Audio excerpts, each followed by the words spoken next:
5 રાજ્યોમાં મતગણતરી ચાલી રહી છે અને 5માંથી 3 રાજ્યોમાં ભારતીય જનતા પાર્ટીની જીત થઈ છે। આસામ, પશ્ચિમ બંગાળ અને પુડુચેરીમાં ભાજપની જીત।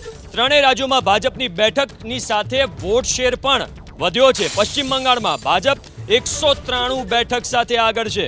પશ્ચિમ બંગાળમાં ભાજપને 116 બેઠકનો ફાયદો છે, એટલે 2021માં 77 બેઠક હતી, એનો ફાયદો 116 બેઠક ઉમેરીને અત્યારે 193 બેઠક પર છે। પશ્ચિમ બંગાળમાં ભાજપનો વોટ શેર પણ વધ્યો છે, 45% પહોંચ્યો છે ભાજપનો વોટ શેર।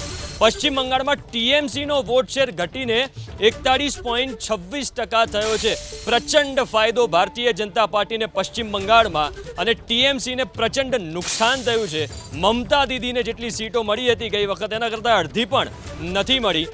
સ્થિતિ એવી છે કે પશ્ચિમ બંગાળમાં મમતા સરકાર ટીએમસીની હાલત અત્યારે ખરાબ છે અને અનએક્સપેક્ટેડ રિઝલ્ટ્સ મળી રહ્યા છે। તમે સ્ક્રીન પર જોઈ શકો છો, ઝાલમુરી બનાવવામાં આવી રહી છે અને ઝાલમુરી પીએમ મોદીએ પણ એમની સભામાં કહ્યું હતું કે ઝાલમુરી વેચવામાં આવશે જ્યારે जीत થશે।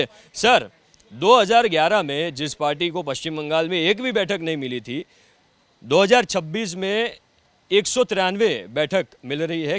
कौन से फैक्टर सबसे ज़्यादा इफेक्टिव रहे?